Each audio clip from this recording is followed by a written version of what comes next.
ಎಲ್ರಿಗೂ ನಮಸ್ಕಾರ. ಪ್ರೇಮನು TV Kannada YouTube ಚಾನಲ್ಗೆ ನಿಮ್ಮೆಲ್ಲರಿಗೂ ಕೂಡ ಸ್ವಾಗತ. ಸ್ನೇಹಿತರೆ, ಆಸ್ ಯೂಶುವಲ್ ಎಂದಿನ ಹಾಗೆ ಇವತ್ತು ಕೂಡ ನಾನು ಶೈಕ್ಷಣಿಕ ಮನೋವಿಜ್ಞಾನಕ್ಕೆ ಸಂಬಂಧಪಟ್ಟ ಹಾಗೆ ಒಂದಷ್ಟು ಪ್ರಮುಖ ಪ್ರಶ್ನೋತ್ತರಗಳನ್ನ ತೊಗೊಂಡು ಬಂದಿದ್ದೀನಿ. ನಾನು ಪ್ರತಿ ವಿಡಿಯೋದಲ್ಲೂ ಕೂಡ ಹೇಳ್ತಾ ಇರ್ತೀನಿ, ಸೈಕಾಲಜಿ ಅಂತಂದರೆ ಬಹಳ ಮೇನ್ ಸಬ್ಜೆಕ್ಟ್ ಆಗಿರೋದ್ರಿಂದ HSTR, TET, GPSTRಗೆ ಬಹಳನೇ ಅನುಕೂಲ ಆಗುತ್ತೆ ಅಂತ. ಸೊ ಇವತ್ತಿನ ವಿಡಿಯೋ ಕೂಡ ಬಹಳನೇ ಇಂಪಾರ್ಟೆಂಟ್ ಕ್ವೆಶನ್ಸ್ನ ಒಳಗೊಂಡಿರುತ್ತೆ. ಸೊ ಯಾರು ಕೂಡ ಸ್ಕಿಪ್ ಮಾಡದೆ ಪೂರ್ತಿಯಾಗಿ ವಿಡಿಯೋನ ನೋಡಿ ಅಂತ ಹೇಳ್ತಾ, ಸೊ ಬನ್ನಿ ವಿಡಿಯೋನ ಶುರು ಮಾಡೋಣ. ಶುರು ಮಾಡೋಕ್ಕೂ ಮುಂಚೆ ಯಾರೆಲ್ಲ ನನ್ನ ಚಾನಲ್ನ ಹೊಸದಾಗಿ ನೋಡ್ತಿದ್ದೀರಾ ಅಥವಾ ಯಾರಿನ್ನೂ ಸಬ್ಸ್ಕ್ರೈಬ್ ಮಾಡದೆ ನೋಡ್ತಾ ಇದ್ದೀರಾ, ದಯವಿಟ್ಟು ಸಬ್ಸ್ಕ್ರೈಬ್ ಮಾಡ್ಕೊಂಡು ನೋಡಿ ಅಂತ ಹೇಳ್ತಾ, ಜಾಸ್ತಿ ತಡ ಮಾಡೋದು ಬೇಡ, ಬನ್ನಿ ಆದಷ್ಟು ಬೇಗ ಇವತ್ತಿನ ವಿಡಿಯೋದ ಮೊದಲನೇ ಪ್ರಶ್ನೆ ಏನಿದೆ ಅಂತ ನೋಡ್ಕೊಂಬರೋಣ. ಒಬ್ಬ ಸಂಪನ್ಮೂಲ ಶಿಕ್ಷಕನೆಂದರೆ ಅರ್ಥ ಅಂತ ಕೇಳಿದ್ದಾರೆ. ಮೊದಲನೇ ಪ್ರಶ್ನೆ, ಒಬ್ಬ ಸಂಪನ್ಮೂಲ ಶಿಕ್ಷಕ ಅಂತಂದರೆ ಹೇಗಿರಬೇಕು ಅಂತ ಹೇಳ್ಬಿಟ್ಟು ಪ್ರಶ್ನೆ ಇರೋವಂಥದ್ದು. ಆಪ್ಷನ್ 1 ತುಂಬ ಶ್ರೀಮಂತ ಶಿಕ್ಷಕ, 2ನೇದು ತುಂಬ ಪ್ರಭಾವಶಾಲಿ ಶಿಕ್ಷಕ, 3ನೇದು ವಿದ್ಯಾರ್ಥಿಗಳ ಅಗತ್ಯತೆಗಳನ್ನು ಪೂರೈಸಲು ಬೇಕಾದ ಜ್ಞಾನ ಮತ್ತು ಮಾಹಿತಿಯನ್ನು ಹೊಂದಿರುವ ಶಿಕ್ಷಕ, ಶಾಲೆಯಲ್ಲಿ ತುಂಬ ಹೆಸರುವಾಸಿಯಾದ ಶಿಕ್ಷಕ ಅಂತ. ಸೊ ಒಬ್ಬ ಸಂಪನ್ಮೂಲ ಶಿಕ್ಷಕ ಅಂತ ಹೇಳಿದರೆ ಹೇಗಿರಬೇಕು, ಒಬ್ಬ ರಿಸೋರ್ಸ್ ಟೀಚರ್ ಅಂತ ಹೇಳಿದ್ರೆ ಆಪ್ಷನ್ 3 ವಿದ್ಯಾರ್ಥಿಗಳ ಅಗತ್ಯತೆಗಳನ್ನು, ಏನು ಅಗತ್ಯ ಇದೆ ಆ ಅಗತ್ಯತೆಗಳನ್ನ ಪೂರೈಸೋದಕ್ಕೆ ಬೇಕಾಗಿರುವಂತಹ ನಾಲೆಡ್ಜ್ ಮತ್ತು ಇನ್ಫಾರ್ಮೇಷನ್ ಹೊಂದಿರುವಂತಹ ಟೀಚರ್ಸ್ ಆಗಿರಬೇಕು. ಸೊ ಅಂಥವರು ಸಂಪನ್ಮೂಲ ಶಿಕ್ಷಕ ಅಂತ ಅನಿಸ್ಕೊಳ್ತಾರೆ. ಸೊ ಆಪ್ಷನ್ 3 ಸರಿಯಾದ ಉತ್ತರ ಆಗಿರುತ್ತೆ. ಇನ್ನು 2ನೇ ಪ್ರಶ್ನೆ ನೋಡಿ, ಇಲ್ಲಿ ಕೆಳಕಂಡ ಅಂಶಗಳಲ್ಲಿ ಯಾವುದು ಪ್ರತಿಭಾವಂತ ಮಕ್ಕಳ ಲಕ್ಷಣ ಅಲ್ಲ ಅಂತ. ಸೊ ತುಂಬ ಮುಂದೆ ಇರುವಂತಹ ಏನು ಕಲಿಕೆಯಲ್ಲಿ ಮುಂದೆ ಇರುವಂತಹ ವಿದ್ಯಾರ್ಥಿಗಳ ಲಕ್ಷಣ ಅಲ್ಲದೆ ಇರುವಂಥ ಪಾಯಿಂಟ್ ಯಾವುದು ಅಂತ ಕೇಳಿರುವಂಥದ್ದು.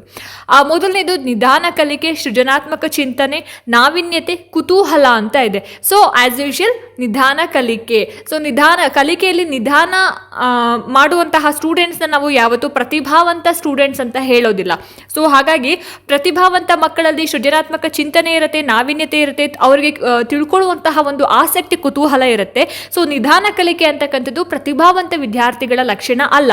ಸೊ ಹಾಗಾಗಿ ಇದಕ್ಕೆ ಆನ್ಸರ್ 1ನೇ ಆಪ್ಷನ್ ಆಗಿರುತ್ತೆ. ಇನ್ನು 3ನೇ ಪ್ರಶ್ನೆ ನೋಡಿ, ಒಬ್ಬ ಆದರ್ಶ ಶಿಕ್ಷಕನು ಡ್ಯಾಶ್ ಅಂತ ಕೇಳಿದ್ದಾರೆ. ಒಬ್ಬ ಆದರ್ಶ ಶಿಕ್ಷಕ ಅಂತಂದ್ರೆ ಹೇಗಿರಬೇಕು ಅಂತ. ಮೊದಲನೇ ಆಯ್ಕೆ, ವಿಷಯವನ್ನ ಬೋಧಿಸುತ್ತಾನೆ, ಪಾಠವನ್ನ ವಿವರಿಸುತ್ತಾನೆ, ಮುಖ್ಯವಾದ ಅಂಶಗಳನ್ನ ಕುರಿತು ಚರ್ಚಿಸುತ್ತಾನೆ, ವಿದ್ಯಾರ್ಥಿಗಳನ್ನ ಉತ್ತೇಜಿಸುತ್ತಾನೆ ಅಂತ ಇದೆ. ಒಬ್ಬ ಆದರ್ಶ ಶಿಕ್ಷಕ ಹೇಗಿರ್ತಾರೆ ಹಾಗಾದ್ರೆ? ವಿದ್ಯಾರ್ಥಿಗಳನ್ನ ಉತ್ತೇಜಿಸುತ್ತಾನೆ. ಯಾವುದೇ ಒಂದು ಕಾರ್ಯಕ್ರಮಗಳಿಗಾಗಿರ್ಬೋದು ಅಥವಾ ಕಲಿಕೆ ವಿಚಾರಗಳಿಗಾಗಿರ್ಬೋದು ವಿದ್ಯಾರ್ಥಿಗಳನ್ನ ಪುಷ್ ಮಾಡೋದು, ಉತ್ತೇಜನ ನೀಡೋದು ಒಬ್ಬ ಆದರ್ಶ ಶಿಕ್ಷಕ ಮಾಡ್ತಕ್ಕಂತಹ ಕೆಲಸ ಆಗಿರುತ್ತೆ. ಸೊ ಹಾಗಾಗಿ ಆಪ್ಷನ್ 4 ಸರಿಯಾದ ಉತ್ತರ ಆಗಿರುತ್ತೆ. ಇನ್ನು ನೆಕ್ಸ್ಟು 4ನೇ ಪ್ರಶ್ನೆ, ಮಕ್ಕಳ ಕಲಿಕೆ ಪ್ರಕ್ರಿಯೆಯಲ್ಲಿ ಪೋಷಕರ ಪಾತ್ರ ಅಂತ ಇರುತ್ತೆ. ಮಕ್ಕಳ ಒಂದು ಕಲಿಕೆಯಲ್ಲಿ ಪೋಷಕರು ಯಾವ ರೀತಿಯಂತಹ ಪಾತ್ರವನ್ನು ನಿರ್ವಹಣೆ ಮಾಡ್ತಾರೆ ಅಂತಕ್ಕಂಥದ್ದು ಪ್ರಶ್ನೆ. ನೋಡಿ, ಇಲ್ಲಿ ಪೂರಕವಾಗಿರಬೇಕು, ಸಹಾನುಭೂತಿ ಹೊಂದಿರಬೇಕು, ತಟಸ್ಥವಾಗಿರಬೇಕು, ನಕಾರಾತ್ಮಕವಾಗಿರಬೇಕು ಅಂತ. ಸೊ ಮಕ್ಕಳ ಒಂದು ಕಲಿಕೆಯಲ್ಲಿ ಪೋಷಕರ ಪಾತ್ರ ಯಾವಾಗಲೂ ಕೂಡ ಪೂರಕವಾಗಿರಬೇಕು. ಆಪ್ಷನ್ 1 ಸರಿಯಾದ ಆನ್ಸರ್ ಆಗಿರುತ್ತೆ. ನೆಕ್ಸ್ಟು 5ನೇ ಪ್ರಶ್ನೆ ನೋಡಿ, ಇಲ್ಲಿ ಸುದ್ದಿ ಮಾಧ್ಯಮಗಳು ಹಾಗೂ ಇತರ ಮೂಲಗಳಿಂದ ನಾವು ಪಡೆಯುವಂತಹ ಜ್ಞಾನವು ಡ್ಯಾಶ್ ಅಂತ ಕೇಳಿದ್ದಾರೆ. ಸುದ್ದಿ ಮಾಧ್ಯಮ ಅಂತಂದರೆ ಈ ಸೋಷಿಯಲ್ ಮೀಡಿಯಾಗಳಿಂದ ಅಥವಾ ಬೇರೆ ಬೇರೆ ಮೂಲಗಳಿಂದ ನಾವು ಏನು ಜ್ಞಾನವನ್ನು ಪಡ್ಕೊಳ್ತೀವಿ ಅದನ್ನು ನಾವು ಏನಂತ ಹೇಳಿ ಕರಿತೀವಿ, ಯಾವ ರೀತಿಯಾದಂತಹ ಎಜುಕೇಷನ್ ಅದು, ಯಾವ ರೀತಿಯಾದಂತಹ ಶಿಕ್ಷಣ ಅದು ಅಂತ ಹೇಳಿ ಪ್ರಶ್ನೆ ಕೇಳಿರೋವಂಥದ್ದು. ಮೊದಲನೇ ಆಯ್ಕೆ ಔಪಚಾರಿಕ ಶಿಕ್ಷಣ, 2ನೇದು ಅನೌಪಚಾರಿಕ ಶಿಕ್ಷಣ, 3ನೇದು ಆಕಸ್ಮಿಕ ಶಿಕ್ಷಣ, 4ನೇದು ದೂರ ಶಿಕ್ಷಣ ಅಂತ ಇದೆ. ಸೊ ಇದನ್ನು ನಾವು ಏನಂತ ಹೇಳಿ ಕರಿತೀವಿ ಹಾಗಾದರೆ? ಸುದ್ದಿ ಮಾಧ್ಯಮಗಳಿಂದ ಮತ್ತು ಬೇರೆ ಮೂಲಗಳಿಂದ ಪಡಿತಕ್ಕಂತಹ ಜ್ಞಾನವನ್ನು ನಾವು ಆಕಸ್ಮಿಕ ಶಿಕ್ಷಣ, ಆಪ್ಷನ್ 3 ಆಕಸ್ಮಿಕ ಶಿಕ್ಷಣ ಅಂತ ಹೇಳಿ ಕರಿತೀವಿ. ಇನ್ನು ನೆಕ್ಸ್ಟ್ 6ನೇ ಪ್ರಶ್ನೆ, ಪರೀಕ್ಷೆಯಲ್ಲಿ ನಕಲು ಮಾಡಿ ಪಾಸು ಮಾಡುವ ವಿದ್ಯಾರ್ಥಿ ಇತರೆ ಹುಡುಗರು ಸಹ ಪರೀಕ್ಷೆಯಲ್ಲಿ ನಕಲು ಮಾಡುತ್ತಾರೆ ಎಂದು ಭಾವಿಸುತ್ತಾನೆ. ಈ ರಕ್ಷಣಾ ತಂತ್ರವನ್ನು ಏನೆಂದು ಕರೆಯುವರು ಅಂತ ಪ್ರಶ್ನೆ ಕೇಳಿದ್ದಾರೆ. ಸೊ ಪ್ರಶ್ನೆನ ಇನ್ನೊಂದ್ಸಲ ಓದ್ತೀನಿ, ಅರ್ಥ ಮಾಡ್ಕೊಳ್ಳಿ.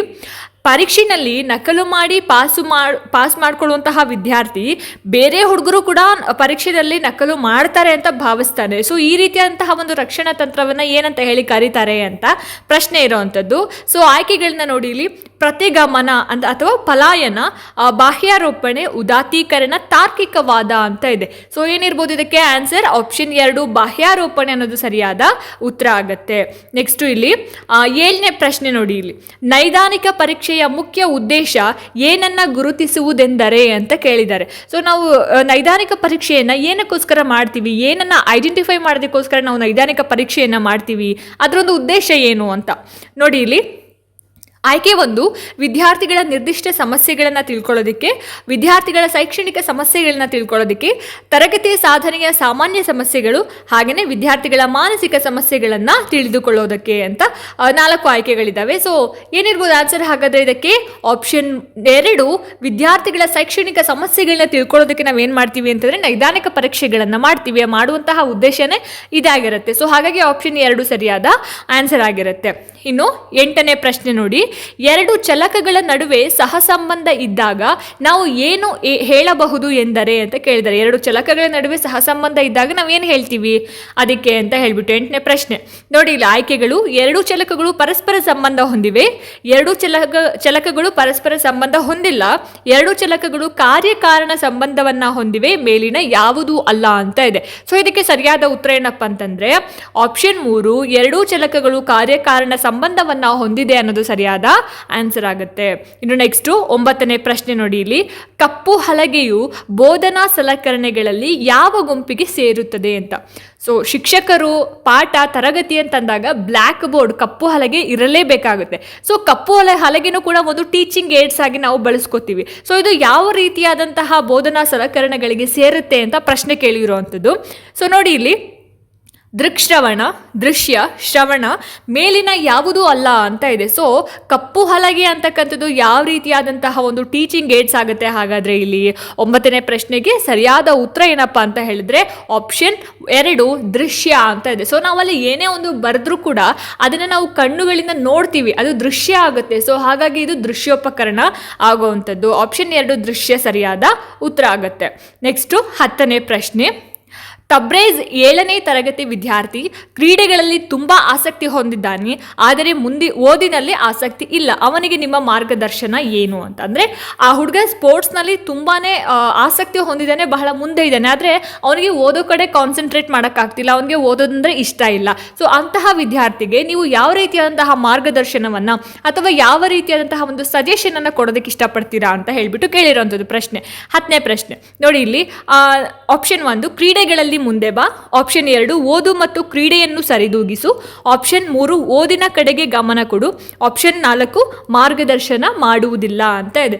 ಸೊ ಇದಕ್ಕೆ ನೀವು ಏನಂತ ಹೇಳಬಹುದು ಒಬ್ಬ ವಿದ್ಯಾರ್ಥಿಗೆ ಅಂದರೆ ಓದು ಮತ್ತು ಕ್ರೀಡೆಯನ್ನು ಎರಡನ್ನೂ ಕೂಡ ನೀವು ಸರಿದೂಗಿಸ್ಕೊಂಡು ಹೋಗಬೇಕು ಅಂತ. ಬರೀ ಕ್ರೀಡೆನಲ್ಲೇ ಆಸಕ್ತಿ ಹೊಂದಿದ್ರೆ ಅವನ ಓದಿ ಏನಾಗುತ್ತೆ, ಹಾಳಾಗುತ್ತೆ. ಸೊ ಹಾಗಾಗಿ ಓದು ಮತ್ತು ಕ್ರೀಡೆ ಎರಡನ್ನೂ ಕೂಡ ಏನು ಮಾಡಬೇಕಾಗುತ್ತೆ, ಆ ಹುಡುಗ ಮ್ಯಾನೇಜ್ ಮಾಡಬೇಕಾಗುತ್ತೆ. ಅಂತಹ ಒಂದು ಸಲಹೆಯನ್ನು ಒಬ್ಬ ಶಿಕ್ಷಕರಾಗಿದ್ಕೊಂಡು ನಾವು ಕೊಡಬೇಕಾಗುತ್ತೆ. ನೆಕ್ಸ್ಟ್ 11ನೇ ಪ್ರಶ್ನೆ. ಒಬ್ಬ 8ನೇ ತರಗತಿ ವಿದ್ಯಾರ್ಥಿ ಸಿಗರೇಟ್ ಸೇದುವಾಗ ಸಿಕ್ಕಿಬಿದ್ದ. ಅವನ ಶಿಕ್ಷಕರಾಗಿ ಅವನನ್ನು ಹೇಗೆ ನಿಭಾಯಿಸ್ತೀರಿ ಅಂತ. ನಿಮ್ಮ ಒಂದು ಶಾಲೆಯಲ್ಲಿ 8th ಸ್ಟ್ಯಾಂಡರ್ಡ್ ಹುಡುಗ ಸ್ಮೋಕ್ ಮಾಡ್ತಾ ಇರುವಾಗ ನಿಮ್ಮ ಕೈಗೆ ಸಿಗಾಕೊಂಡ್ಬಿಡ್ತಾನೆ. ಅಂತಹ ಹುಡುಗರಿಗೆ, ಅಂತಹ ಮಕ್ಕಳಿಗೆ ನೀವು ಏನಂತ ಹೇಳ್ತೀರಾ, ಅಥವಾ ಯಾವ ರೀತಿಯಾಗಿ ಅಂತಹ ಮಕ್ಕಳನ್ನು ಹ್ಯಾಂಡಲ್ ಮಾಡ್ತೀರಾ ನೀವು ಅಂತ ನೋಡಿ. ಇಲ್ಲಿ ಮೊದಲನೇ ಆಯ್ಕೆ: ಧೂಮಪಾನ ಮಾಡಿದ್ದಕ್ಕಾಗಿ ಶಿಕ್ಷಿಸುವೆ, ಪ್ರಾಂಶುಪಾಲರಿಗೆ ದೂರು ನೀಡುವೆ, ಪೋಷಕರಿಗೆ ದೂರು ನೀಡುವೆ, ಧೂಮಪಾನದ ದುಷ್ಪರಿಣಾಮಗಳ ಬಗ್ಗೆ ಆಪ್ತ ಸಲಹೆ ನೀಡುವೆ ಅಂತ ಇದೆ. ಸೊ ಏನು ಮಾಡಬಹುದು ಹಾಗಾದರೆ ಇಂತಹ ಮಕ್ಕಳಿಗೆ ಅಂತಂದರೆ ಆಪ್ಷನ್ 4 ಧೂಮಪಾನದ ದುಷ್ಪರಿಣಾಮಗಳ ಬಗ್ಗೆ ಆಪ್ತ ಸಲಹೆ ನೀಡುವೆ ಅಂತ. ಶಿಕ್ಷಕ ಸ್ನೇಹಿತನಾಗಿಯೂ ಕೂಡ ವಿದ್ಯಾರ್ಥಿಗಳಿಗೆ ಏನು ಮಾಡ್ಬೋದು, ಸಲಹೆಗಳನ್ನು, ಸಜೆಷನ್ಸನ್ನು ಕೊಡ್ಬೋದು. ಸೊ ಹಾಗಾಗಿ ಧೂಮಪಾನವನ್ನು ಮಾಡೋದ್ರಿಂದ ಆಗ್ತಕ್ಕಂತಹ ದುಷ್ಪರಿಣಾಮಗಳ ಬಗ್ಗೆ ನಾವು ಬಹಳಷ್ಟು ಆತ್ಮೀಯವಾಗಿ ಆಪ್ತತೆಯಿಂದ ನಾವು ಏನು ಮಕ್ಕಳಿಗೆ ಸಜೆಷನ್ ನೀಡೋದ್ರಿಂದ ಅರ್ಥ ಮಾಡ್ಕೊಳ್ಳುವಂತಹ ಒಂದು ಎಬಿಲಿಟಿ ಮಕ್ಕಳಿಗೆ ಇರುತ್ತೆ. ಸೊ ಹಾಗಾಗಿ ನಾವು ಶಿಕ್ಷೆಯನ್ನು ಕೊಡಬಾರ್ದು, ಪ್ರಾಂಶುಪಾಲರಿಗೆ ದೂರು ನೀಡಬಾರ್ದು, ಹಾಗೆ ಪೋಷಕರಿಗೂ ಕೂಡ ದೂರು ನೀಡಬಾರ್ದು. ಆಪ್ತ ಸಲಹೆಯನ್ನು ಕೊಡೋದ್ರ ಮುಖಾಂತರ ಅದರಿಂದ ಹೊರಗಡೆ ಬರೋ ರೀತಿಯಲ್ಲಿ ನಾವು ಮಕ್ಕಳನ್ನು ನೋಡ್ಕೊಳ್ಬೇಕಾಗತ್ತೆ. ಇನ್ನು ನೆಕ್ಸ್ಟ್ 12ನೇ ಪ್ರಶ್ನೆ. ಡಿಸ್ಲೆಕ್ಸಿಯಾವು ಸಂಬಂಧಪಟ್ಟಿರುವುದು ಡ್ಯಾಶ್ ಅಂತ ಇದೆ. ಸೊ ಡಿಸ್ಲೆಕ್ಸಿಯಾ ಸಂಬಂಧಪಟ್ಟಿರೋದು ಏನಕ್ಕೆ ಅಂತ ಕೇಳಿರೋದು. ಸೊ ಇದೇ ರೀತಿ ಡಿಸ್ಗ್ರಾಫಿಯಾ ಬಗ್ಗೆನೂ ಕೇಳ್ತಾರೆ, ಡಿಸ್ಕ್ಯಾಲ್ಕುಲಿಯಾ ಬಗ್ಗೆನೂ ಕೇಳ್ತಾರೆ. ಸೊ ಪ್ರತಿಯೊಂದು ಪ್ರಶ್ನೆ ಪತ್ರಿಕೆಯಲ್ಲಿ, ಸೈಕಾಲಜಿಯಲ್ಲಿ ಸೊ ಇದ್ರ ಬಗ್ಗೆ ಒಂದು ಪ್ರಶ್ನೆ ಇದ್ದೇ ಇರುತ್ತೆ. ಈ 3 ಡಿಸ್ಲೆಕ್ಸಿಯಾ ಆಗಿರ್ಬೋದು, ಡಿಸ್ಗ್ರಾಫಿಯಾ ಆಗಿರ್ಬೋದು, ಅಥವಾ ಡಿಸ್ಕ್ಯಾಲ್ಕುಲಿಯಾ ಇದ್ರ ಬಗ್ಗೆ ಕೇಳಿರ್ತಾರೆ. ಸೊ ಅದ್ರ ಬಗ್ಗೆ ಸ್ವಲ್ಪ ಕಾನ್ಸಂಟ್ರೇಟ್ ಮಾಡಿ ನೀಟಾಗಿ ತಿಳ್ಕೊಬೇಕು ಯಾವ್ಯಾವ ನ್ಯೂನತೆಗೆ ಬರುತ್ತೆ ಅಂತ. ಸೊ ಇಲ್ಲಿ ನೋಡಿರಿ, ಡಿಸ್ಲೆಕ್ಸಿಯಾ ಡಿಸ್ಲೆಕ್ಸಿಯಾ ಸಂಬಂಧಪಟ್ಟಿರೋದು ಏನಕ್ಕೆ ಅಂತ. ದೈಹಿಕ ನ್ಯೂನ್ಯತೆಗೆ, ಬುದ್ಧಿಮಾಂದ್ಯತೆಗೆ, ಕಲಿಕಾ ನ್ಯೂನ್ಯತೆಗೆ, ಶ್ರವಣ ದೋಷಕ್ಕೆ ಅಂತ ಇದೆ. ಸೊ ಇಲ್ಲಿ ಡಿಸ್ಲೆಕ್ಸಿಯಾ ಏನಕ್ಕೆ ರಿಲೇಟೆಡ್ ಆಗಿದೆ ಹಾಗಾದ್ರೆ? ಆಪ್ಷನ್ 3 ಕಲಿಕಾ ನ್ಯೂನ್ಯತೆ ಅನ್ನೋದು ಸರಿಯಾಗಿರುವಂತಹ ಉತ್ತರ ಆಗುತ್ತೆ. ಇನ್ನು ಡಿಸ್ಗ್ರಾಫಿಯಾ ಅಂತ ಬಂದಾಗ ಅದು ಬರವಣಿಗೆ ನ್ಯೂನ್ಯತೆ ಆಗುತ್ತೆ. ಇನ್ನು ಡಿಸ್ಕ್ಯಾಲ್ಕುಲಿಯಾ ಅಂತ ಬಂದಾಗ ಅದು ಗಣಿತಕ್ಕೆ ಸಂಬಂಧಪಟ್ಟ ನ್ಯೂನ್ಯತೆ ಆಗಿರುತ್ತೆ. ಆಯ್ತಾ? ನೆಕ್ಸ್ಟ್ ಇನ್ನು 13ನೇ ಪ್ರಶ್ನೆ, ಒಳನೋಟ ಕಲಿಕೆ ಸಿದ್ಧಾಂತವನ್ನ ನೀಡಿದವರು ಯಾರು ಅಂತ ಕೇಳಿದ್ದಾರೆ. ಒಳನೋಟ ಕಲಿಕೆ ಸಿದ್ಧಾಂತವನ್ನ ಯಾರು ನೀಡಿರೋದು ಅಂತ. So option 1 Kohler, option 2 IV Pavlov, option 3 Thorndike, option 4 Skinner, BF Skinner ಅಂತ ಇದೆ. ಸೊ ಇಲ್ಲಿ ಸರಿಯಾದ ಉತ್ತರ ಏನಪ್ಪಾ ಅಂತ ಹೇಳಿದ್ರೆ ಉಲ್ಫ್ ಗ್ಯಾಂಗ್ ಕೊಹ್ಲರ್ ಏನಿದ್ದಾರೆ ಒಳನೋಟ ಕಲಿಕಾ ಸಿದ್ಧಾಂತವನ್ನ ನೀಡಿರುವಂಥದ್ದು ಅಥವಾ ಪ್ರತಿಪಾದನೆ ಮಾಡಿರುವಂಥದ್ದು. ಇನ್ನು 4ನೇ ಪ್ರಶ್ನೆ, ಭಾಷಾ ಕಲಿಕೆ ಭಾಗಶಃ ಹುಟ್ಟಿನಿಂದ ಬಂದದ್ದು, ಇದನ್ನು ಯಾರು ಹೇಳಿದರು? ಸೊ ಇಂತಹ ಒಂದು ಸ್ಟೇಟ್ಮೆಂಟನ್ನು ಯಾರು ಕೊಟ್ಟಿರೋದು? ಭಾಷಾ ಕಲಿಕೆ ಅಂತಕ್ಕಂಥದ್ದು ಭಾಗಶಃ ಹುಟ್ಟಿನಿಂದ ಬಂದಿರೋದು ಅನ್ನುವಂತಹ ಒಂದು ಸ್ಟೇಟ್ಮೆಂಟ್ ಯಾರ್ದಾಗಿದೆ ಅಂತ ಹೇಳ್ಬಿಟ್ಟು ಆಪ್ಷನ್ 1 ನೋಮ್ ಚೋಮ್ಸ್ಕಿ, ಆಪ್ಷನ್ 2 ಗ್ಲೋಬಿನ್, ಆಪ್ಷನ್ 3 ಗೋರ್ಡನ್, ಆಪ್ಷನ್ 4 ಪಿಂಕರ್ ಅಂತ ಇದೆ. ಸೊ ಈ ರೀತಿಯಾದಂತಹ ಒಂದು ಸ್ಟೇಟ್ಮೆಂಟನ್ನು ನೋಮ್ ಚೋಮ್ಸ್ಕಿ, ಆಪ್ಷನ್ 1 ನೋಮ್ ಚೋಮ್ಸ್ಕಿ ಅವರು ಹೇಳಿರೋ ಅಂಥದ್ದು. ಭಾಷಾ ಕಲಿಕೆ ಭಾಗಶಃ ಹುಟ್ಟಿನಿಂದ ಬಂದಿರೋದು ಅಂತ ಇವ್ರು ಹೇಳಿರೋ ಅಂಥದ್ದು. ನೆಕ್ಸ್ಟು ಇನ್ನು 15ನೇ ಪ್ರಶ್ನೆ ನೋಡಿ, ಇಲ್ಲಿ ವ್ಯಕ್ತಿ ವೈವಿಧ್ಯತೆಯನ್ನು ನಿರ್ಧರಿಸುವಂತಹ ಅಂಶಗಳು ಯಾವ್ಯಾವುದು ಅಂತ ಕೇಳಿದ್ದಾರೆ. ಅಂದರೆ ವ್ಯಕ್ತಿಯ ಒಂದು ವೈವಿಧ್ಯತೆಯನ್ನು ಮೆಷರ್ ಮಾಡ್ತಕ್ಕಂತಹ ಕೆಲವೊಂದು ಪಾಯಿಂಟ್ಸ್ ಯಾವುದು ಇಲ್ಲಿ ಕೊಟ್ಟಿರೋವಂಥದ್ರಲ್ಲಿ ಯಾವುದು ಅಂತ. ಆಪ್ಷನ್ 1 ಅನುವಂಶೀಯತೆ, ಪರಿಸರ, ಅಂತಃಸ್ರಾಕ ಗ್ರಂಥಿಗಳು, ಮೇಲಿನ ಎಲ್ಲವೂ ಅಂತ ಇದೆ. ಸೊ ಅದಕ್ಕೆ ಸರಿಯಾದ ಉತ್ತರ ಬಂದು ಮೇಲಿನ ಎಲ್ಲವೂ ಅನ್ನೋದು ಸರಿಯಾಗಿರುವಂತಹ ಆನ್ಸರ್ ಆಗುತ್ತೆ. ಇದೇನಿದೆ ಈ 3 ಆಪ್ಷನ್ಸ್ಗಳು ವ್ಯಕ್ತಿಯ ವೈವಿಧ್ಯತೆಯನ್ನು ನಿರ್ಧಾರ ಮಾಡುವಂತಹ ಅಂಶಗಳಾಗಿರುವಂಥದ್ದು. ಸೊ ಹಾಗಾಗಿ ಆಪ್ಷನ್ 4 ಮೇಲಿನ ಎಲ್ಲವೂ is the right answer. So ನೋಡಿದ್ರಲ್ಲ ಸ್ನೇಹಿತರೆ, ಇದಾಗಿತ್ತು ಇವತ್ತಿನ ಶೈಕ್ಷಣಿಕ ಮನೋವಿಜ್ಞಾನಕ್ಕೆ ಸಂಬಂಧಪಟ್ಟ ಹಾಗೆ ಒಂದಷ್ಟು ಪ್ರಮುಖ ಪ್ರಶ್ನೋತ್ತರಗಳು.